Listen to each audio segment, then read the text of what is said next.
सिलसिला आगे बढ़ाते हैं। पॉलिटिकल चर्चा आपने पहले सेशन में देखी और दूसरे सेशन में भी, इस सत्र में भी हम बात करेंगे पॉलिटिक्स की ही, राजनीति की ही। राजनीति में किस तरह से नेताओं की तरफ से जनता के विकास को लेकर काम हो रहा है, इस पर लगातार बात हो रही है। और जो दूसरा सत्र है, दूसरा जो सेशन हमारा है, वो भी पॉलिटिकल रहेगा, राजनीतिक रहेगा। और इसमें जिला पंचायत अध्यक्ष सीमा उपाध्याय जी रहेंगी। सीमा उपाध्याय जी, आपसे आग्रह करूंगा आप मंच पर आए, जोरदार तालियों के साथ सीमा उपाध्याय जी का स्वागत करिए। मेरी सहयोगी अपूर्वा इस सत्र को आगे बढ़ाएंगे। अपूर्वा, आप मंच पर आइए। तो देखिए, पंचायतों को लेकर किस तरह से काम हो रहा है, सीमा उपाध्याय जी से समझने की कोशिश करेंगे और ये भी समझेंगे एक लंबा राजनीतिक करियर उनका है, हाथरस के विकास को किस तरीके से वो देख रही हैं। Apoorva, over to you. बहुत शुक्रिया पराग। तो देखिए, अभी चर्चा हो रही थी कि किस तरह से हाथरस में वो तमाम मुद्दे हैं, खास तौर पर वो मूलभूत सुविधाएं जिनका हम अक्सर जिक्र करते हैं और कई बार इन सुविधाओं को नजरअंदाज कर दिया जाता है। लेकिन इस वक्त हमारे साथ सीमा उपाध्याय जी मौजूद हैं और वो एक महिला हैं और खास तौर पर सबसे बड़ी बात कि बहुत वक्त से राजनीति में है, पूरा परिवार आपका मैम राजनीति में रहा है। सबसे पहले तो महिला दिवस की आपको बहुत सारी शुभकामनाएं। सवाल भी मेरा महिलाओं से ही जुड़ा हुआ सबसे पहले आपसे होगा, किस तरह से हाथरस में आप महिलाओं की भागीदारी को देख रही हैं, खासतौर पर राजनीति में, क्योंकि अभी दिल्ली की नई मुख्यमंत्री जिस तरह से महिला बनी है उसको लेकर काफी ज्यादा चर्चा हो रही है।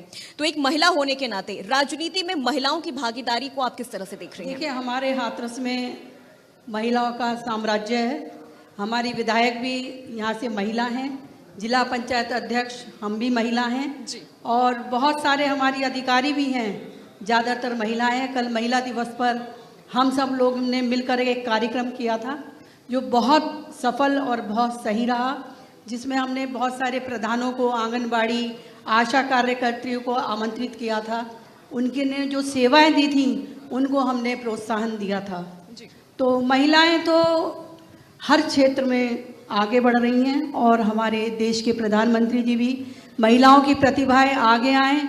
वो चाहे घरेलू महिला हो या बाहर कामकाज करती महिला हो, चाहे वो राजनीति में महिला हो, हर महिला के अंदर एक प्रतिभा है। उसको आगे लाने के लिए प्रधानमंत्री जी ने बहुत सारी योजनाएं महिलाओं के लिए चलाई हैं और उसमें अब 33% आरक्षण भी उन्होंने महिलाओं को राजनीति में दिया है। मैं देश के प्रधानमंत्री जी को आभार व्यक्त करती हूँ, उनको धन्यवाद देती हूँ। बिल्कुल। सीमा जी, एक चीज और मैं आपसे समझना चाहूंगी, क्योंकि देखिए हाथरस की अगर हम बात कर ले तो मूलभूत सुविधाओं का काफी ज्यादा जिक्र होता है और कई बार इन चीजों को नजरअंदाज भी कर दिया जाता है। लेकिन जहां तक मुझे आपके बारे में पता है, आप काफी ज्यादा इन चीजों को लेकर मुखर रही हैं। और अभी मैं पढ़ भी रही थी कि हाथरस के कलेक्ट्रेट सभागार में बैठक भी हुई जहां पर आपकी तरफ से कई ऐसे मुद्दे उठाए गए हैं। जी, बहुत सारे मुद्दे हमारे जो हाथरस में हैं, जिससे हाथरस की जनता जूझ रही है, उसके मुद्दे हम समय समय पर उठाते हैं और अधिकारियों को आगाह करते हैं कि आप तत्काल इन समस्याओं का समाधान करें। और हमारा हाथरस तेज़ी से उन्नति कर रहा है, विकास के क्षेत्र में आगे बढ़ रहा है।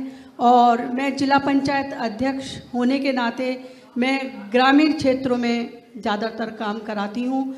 मैंने हर गांव में गांव को गांव से जोड़ने का प्रयास किया है। नाले नालियाँ जो गांव में गंदगी रहती है उसको सफाई कराने का काम किया है। गांव-गांव में बिजली पहुंचाने का भी काम हमने किया है। और आदरणीय उपाध्याय जी आज हमारे बीच में नहीं हैं, उन्होंने ही 97 में हाथरस को जिला बनाया था और उससे बहुत सारा विकास हमारे हाथरस में हुआ था और उसको आगे बढ़ाने के लिए हम निरंतर प्रयासरत हैं और रहेंगे। बिल्कुल, जैसा कि आपने अभी जिक्र किया, बिजली कनेक्शन की बात कर ली जाए, बिजली आपूर्ति की बात कर ली जाए, ऐसी कई समस्याएं हमने हाथरस में देखी हैं। सड़कों पे जाम की समस्या देखी है, टूटी हुई सड़कें भी हमने देखी हैं और आज भी कई जगहों पर स्थिति वैसी ही है। ट्यूबवेल बिलों की जो माफी है, ये भी एक बहुत बड़ा मुद्दा इस वक्त हाथरस में बना हुआ है और इसको लेकर आपने भी कल हुई बैठक में आपने भी ये मुद्दा उठाया था। क्या लग रहा है इन चीजों को लेकर आगे स्ट्रेटेजी किस तरह से बनाई जाएगी? देखिए, आगे अधिकारी और हम सब मिलकर के सारे जनप्रतिनिधि मिलकर के इसको कार्य की योजना को आगे बढ़ा रहे हैं। उसमें क्या क्या सही हम कर सकते हैं उस पर हम विचार कर रहे हैं और तत्काल हम हर समस्या से मुक्ति पाने का प्रयास करेंगे। ग्राम पंचायतों को और ज्यादा मजबूत बनाने के लिए क्या किया जा रहा है, और इस क्षेत्र में खासतौर पर अगर हाथरस की बात करें तो महिलाओं की भागीदारी किस तरह से बढ़ाने का आप काम कर रही हैं? देखिए, महिलाओं की भागीदारी बहुत ज़्यादा हमारे क्षेत्र में, ग्रामीणों में है। महिलाएं बहुत सारा ऐसा काम कर रही हैं और अपना स्वावलंबी बन रही हैं, आगे आ रही हैं। उसमें उन्होंने हमारे चाहे आचार का काम हो, चाहे मेहंदी को लेकर काम हो, चाहे ब्यूटी पार्लर का काम हो, और अन्य कई ऐसे काम हैं जिनसे महिलाएं सशक्त हो रही हैं, स्वावलंबी हो रही हैं। उनको आगे बढ़ाने के लिए हम भी प्रयास कर रहे हैं और करते रहेंगे। रामवीर उपाध्याय जी जब बसपा में थे तब सरकार देखा जाए तो हाथरस में काफी तेजी से विकास हो रहा था, और अभी की अगर स्थिति की बात करें तो कितना अंतर आप देखती हैं? विकास की रफ्तार में क्या कहीं ब्रेक लगी है, या आपको लग रहा है कि अभी तो दोगुनी रफ्तार? देखिए, विकास तो हो रहा है, लेकिन जिस तरीके का होना चाहिए उसमें थोड़ी कमी तो है, क्योंकि उपाध्याय जी विकास पुरुष के नाम से जाने जाते हैं। उन्हें अवार्ड भी मिला विकास कार्यों के लिए। तो वो जिस काम को चाहते थे, ठान लेते थे, उसको पूरा कराने का प्रयास करते थे। उन्होंने हाथरस में लाइट दी। लाइट की व्यवस्था जो आज सुचारू रूप से चल रही है वो उन्हीं की देन है। विकास कार्यों में भी उन्होंने बढ़ चढ़ कर भाग लिया। आज कलेक्टेड जेल, हमारी जो भी यहाँ पे सुविधाएं हैं, जो हमें अलीगढ़ जाना पड़ता था, अब हाथरस में ही हम सब लोग कार्य कर रहे हैं और सब यहीं पर ही डिपार्टमेंट स्थापित हो गए हैं। आप लंबे वक्त से राजनीति में हैं, आपका परिवार लंबे वक्त से राजनीति में रहा है, बहुत उतार चढ़ाव आपने देखा है, और खास तौर पर अगर बात करें हाथरस की तो आपने बहुत सी सरकारों को आते जाते देखा है। अभी की स्थिति और तब की स्थिति में कितना अंतर आपको लगता है? और अभी जैसे आपने कहा कि जिस रफ्तार से विकास होना चाहिए आपको लग रहा है कि वैसे नहीं हो रहा है, तो उसके पीछे का कारण क्या है? देखिए, विकास हो रहा है, विकास के लिए मना नहीं है, लेकिन कहीं कहीं कुछ मजबूरियां, कुछ ऐसी परिस्थितियां आती हैं जिसकी वजह से काम थोड़ा बाधित होता है, लेकिन लगातार प्रयास करने से हम उसमें सफलता पाते हैं। और ग्रामीण को सशक्त बनाने के लिए हमेशा हम तत्पर थे और तत्पर रहेंगे, ये हमारा संकल्प है।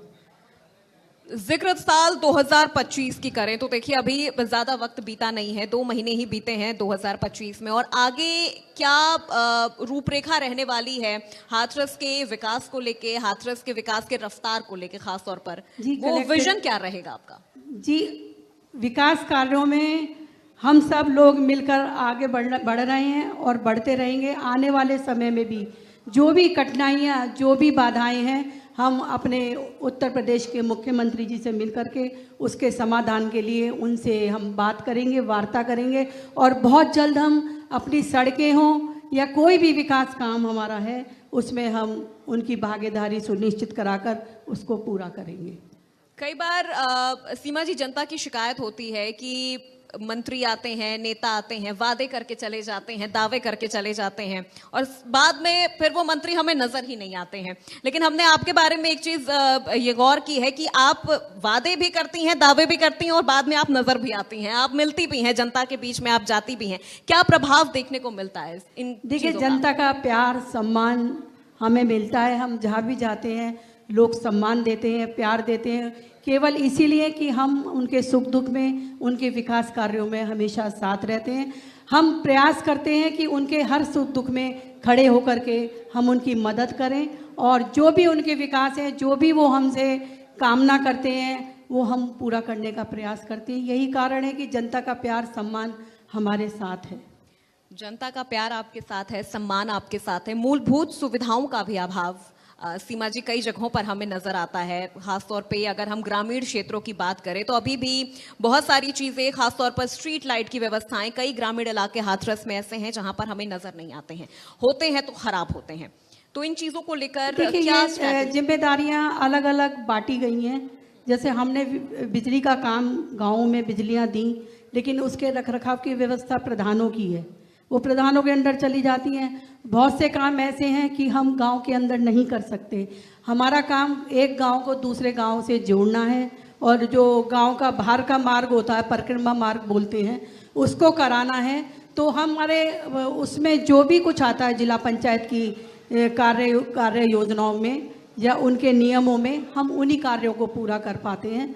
लेकिन हमारा प्रयास रहता है कि हम सरकार से भी मदद मांगें, मदद लें, और हम लगातार सरकार से प्रयास करते रहते हैं कि हमारे हाथरस को एक अच्छा हाथरस दें, विकास दें, और जिससे सभी लोग यहाँ के सुखी हों, संपन्न हों।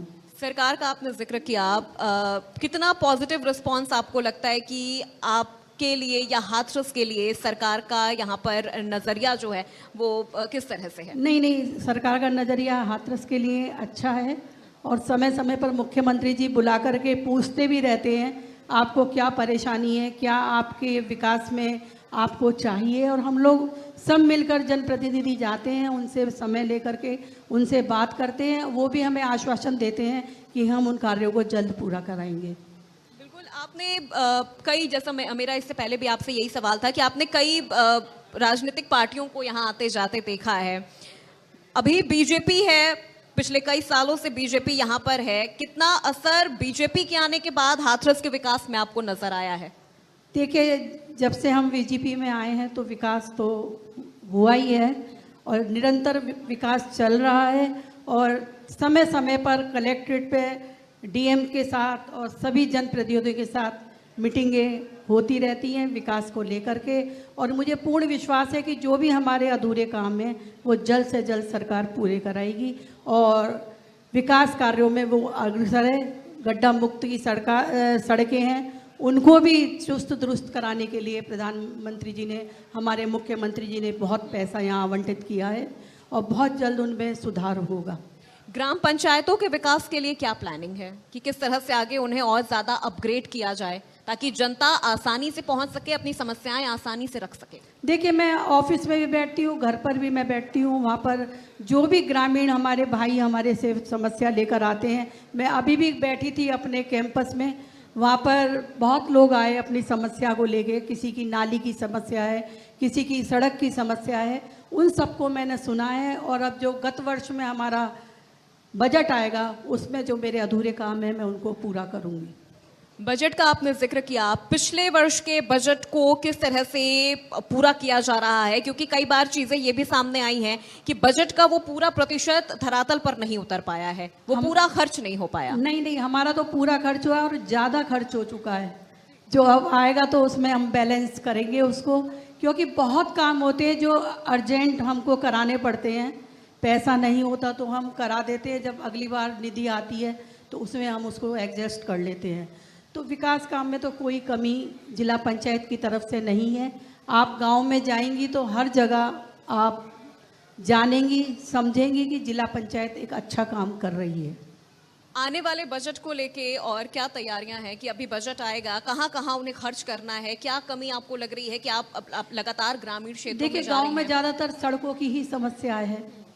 सड़कें हैं, नालियाँ हैं, तालाब हैं, पोखर होती है हमारे यहाँ गांव में, जो पानी गंदा इकट्ठा होता है, तो उसको साफ कराने के लिए, उसको व्यवस्थित कराने के लिए, और ग्रामीणों में जो स्कूल हैं हमारे जो क्षतिग्रस्त हो गए हैं उनको ठीक कराने के लिए, बाउंड्री कराने के लिए, बहुत सारे ऐसे काम हैं जो जिला पंचायत अपनी निधि से, अपने जो बजट आएगा उससे पूरा कराएंगी।